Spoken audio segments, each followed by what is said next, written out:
Hey everybody, welcome back to Around the Emirates podcast with Sara Mousa, where I speak to guests from across UAE and the world about topics you want to hear about. Today we're going all the way to America to speak to the one and only Ruben Cespedes. Hi, Ruben. Hello everyone. Thanks, Sara, again for inviting me to this podcast. Thank you so much for being here. So, Ruben is awesome. Not only is he a product designer, but he's also a motivational speaker with such an inspirational story to tell. Please, Ruben, tell me your story. All right, so I'm gonna take you back to when I was a little kid. I used to be very, very creative when I was a little kid, but that was more like I would say it was natural to me to draw, to paint, to do stuff like that. But I never thought about, you know, having a career in the design industry. Funny story, I always wanted to become a doctor. Always, interested in, the functionality of the body, the anatomy and physiology of things.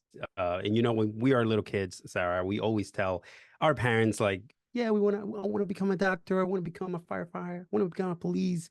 But in my mind, I was like 10 and I got my mind set up to be a doctor because that's what I wanted to be.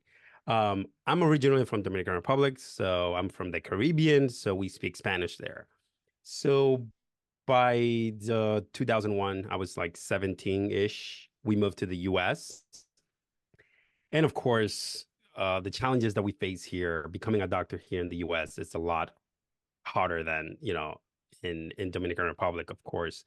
The first challenge I encountered was the language barrier. I couldn't speak a word in English back then. So it was just so like it was just like a lot of emotions because I wanted to become a doctor, but I couldn't do it because I didn't speak the language, and also the medical terminology itself, it's another different language. So, going through college and to biology or whatever, having a bachelor's, and then from there going into medicine school and then going to residency and all of that stuff takes time and a lot of like effort, but also it's not that easy to just, oh, I wanted to become a doctor, I just go and sign up and start taking classes. It's not like that. You got to be picked by different colleges, universities. So you can imagine how that impacted me as far as like career goes. But moving forward, 2020 no 2005, 2004, I attended this college orientation, and one caught my attention that was digital media arts, which if we translate it, it's graphic design, right? And it kind of like sparked something in me in there, like inside of me, that creativity that I had when I was a little kid. I kind of like sparks, and I was like, I can do that. And they show me a little bit of, you can create websites, you can create print, advertising, you can create so much. And then they introduced Photoshop a little bit, and I was just like blown away. And I was like, you know what? I'm gonna give it a try and just like see where it takes me. Uh, and it's been 19 years since I became a designer, and I would never go back in time. That's amazing. I mean, there's so much inspiration coming from the first kind of few minutes of what you just said there. Like, not only did you overcome a very challenging language barrier, obviously moving to a whole new country and knowing that in the world globally, Spanish is actually much more commonly spoken than English. So for you to go to a country that's got a whole new terminology, whole new culture, whole new way of life, that in itself is so inspiring. But also to take on or to even consider taking on something as complicated as a medical degree, like that is not easy. Like you have to have like a certain type of self-discipline. So I love the fact that you found something that drives you and that motivates you to do your kind of day-to-day living and kind of career. Now, I'm curious. I mean, obviously you've just mentioned quite a few challenges, but in terms of transitioning your mindset from from being a doctor to a product designer, what was the challenge that kind of came along with that? I would say, well, the first challenge, of course, like I mentioned before, was the language barrier. That was one thing. But then once I conquer that a little bit, like I still have an accent. I wasn't born here. But once I conquer a little bit of the language barrier, then it became like, oh, now the new challenges are like keeping up with technology. Back then, 2004, we didn't have all the technologies that we have nowadays. But just to keep up with technology, what was going on, I was coming from a different background, like thinking I was going to be like, doing anatomy and physiology studies and stuff like that, to a whole new world of like, what is typography? What are design principles? How to, balance your design, how to create rhythm in your designs, how to, all of that was also very challenging to me because I was not part of this technology world. Even though like I kind of like started with Paint back then in 1996, Microsoft Paint, and was doing like little things for my dad's company and stuff. But that was just for fun. But then actually like do stuff for real that is going to be, printed out there or, displayed in 42nd Street, New York City, that was just like mind blowing. And what I did was all that energy that I had for becoming a doctor, I channeled that into this new adventure, which is design.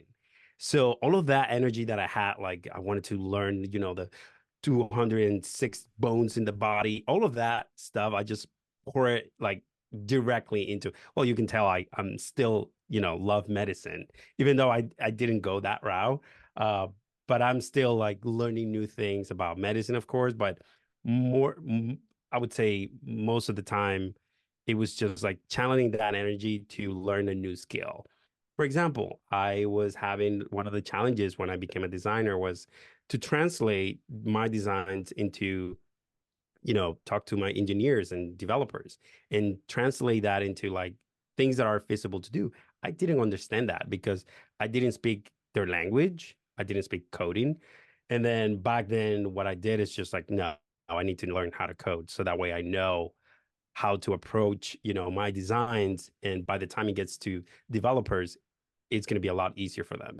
And as soon as I did that, I spent like a year just learning front end, HTML, CSS, JavaScript, Cold Fusion, PHP.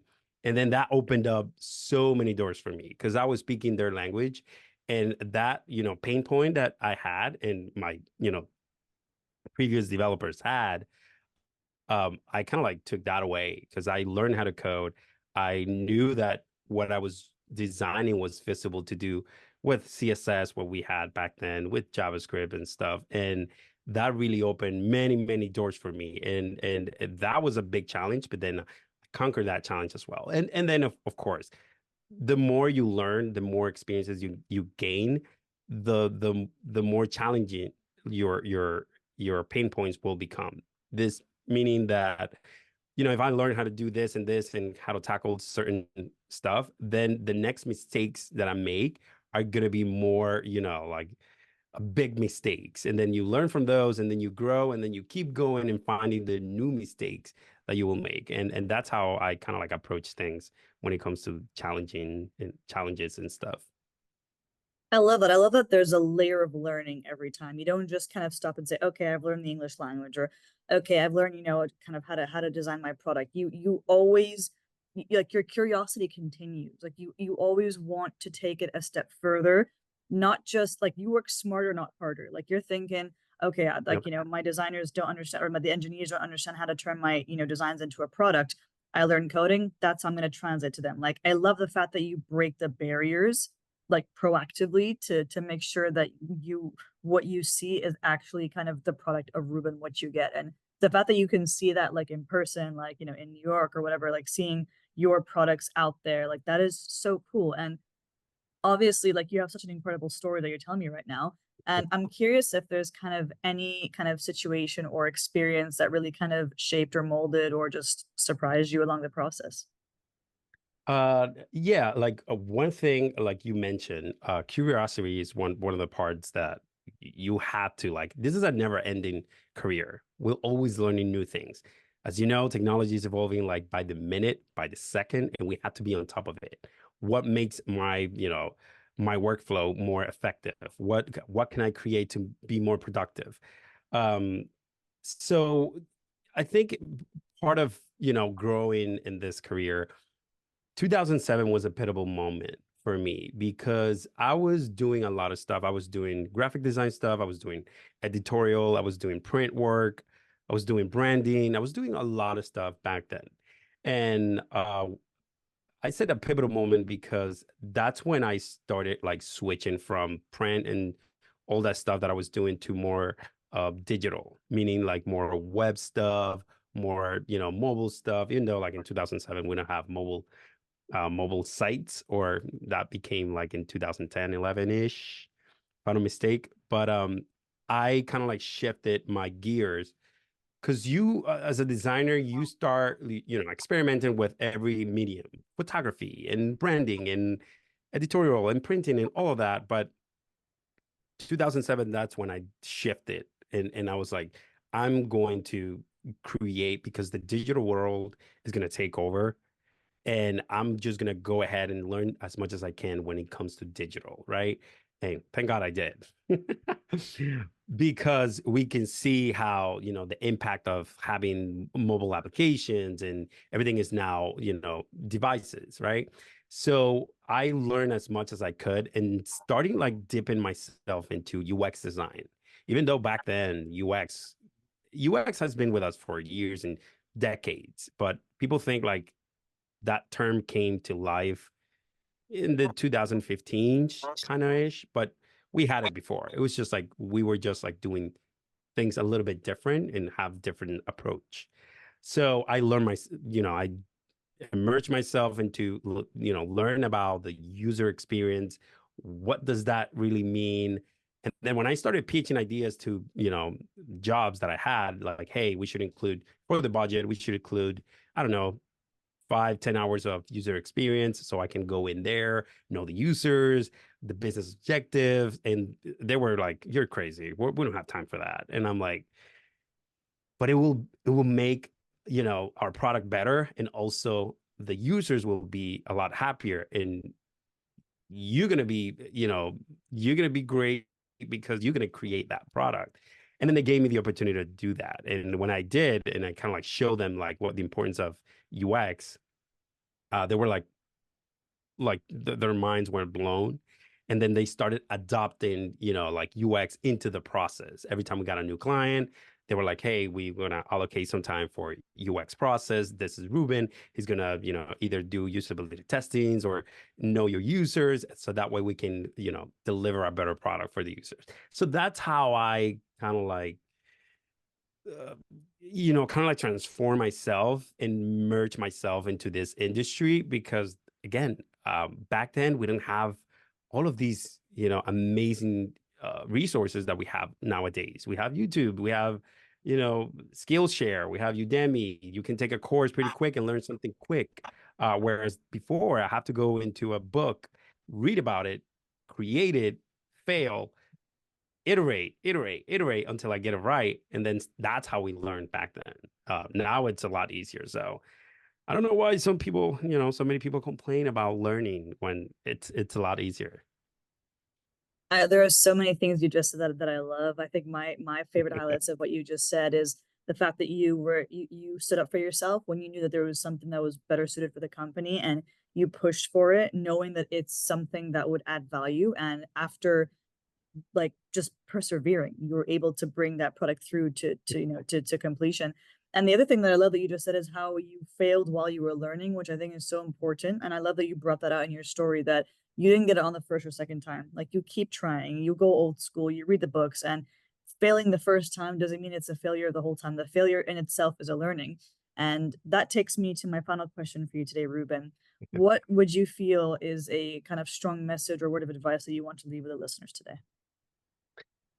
I would say if you are, let's say, if you wanted to pursue a career in design, UX, product design, whatever it is, make sure you know what you're going into. There are some people that they think, oh, I'm going to make a career switch to UX because that's something that is hot, is trending, and a lot of people are making a lot of money, and they think it's easy. No, it's not easy. It's the same as any other career. It's just you got to put the work into it. You got to be patient.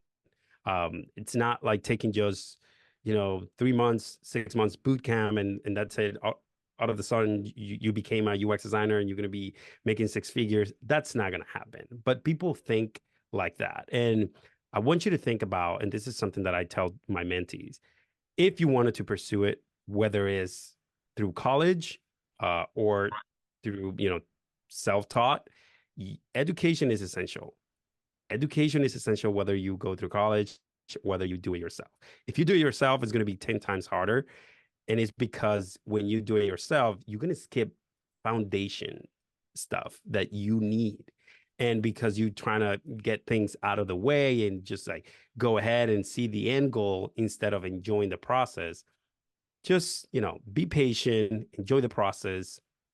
Um, love what you do. If you don't love it at first, I didn't love being a designer at first, but there was something in there that I really like. And I was like, wow, this is amazing. And then find that avenue of like what you like to do. Cause I was just like, I wanted to become a designer because I wanted to create products. I want to make people feel, like, oh, who created this? Oh, wow, this is a flawless, user experience. That's what motivated me to continue, and I continue to do this. So I tell everyone, if you want to continue this path, just be patient and work hard, practice a lot because you need a lot of practice. Practice doesn't make perfect, it makes improvement. So if you practice every single day, you're gonna be like improving every single day, and by the end of it, you will become the designer you wanted to be. It's just like you're not gonna think back and just like be like, why didn't I didn't do this? No, just keep moving forward and you're gonna be good. I love that. I actually think that's a perfect way to package it. The way you just said, practice doesn't make perfect, it makes improvement. It's all about being better. You're never going to be perfect, but you're the best that you can be. And that is through patience. That is through, like, there's no one size fits all journey when it comes Yeah. to the creative industry. So for the fact of just persevering and being disciplined, and like you said, like taking your time to the foundations, not cutting corners, understanding that this is a long process. It won't, Rome wasn't built in a day. So thank Yeah. you very much for sharing such an inspiring and motivational story today, Ruben. Yeah, no problem. And thank you to everyone. Thank you, Sarah, again for the invitation. I really appreciate it. Thanks. Take care. Bye.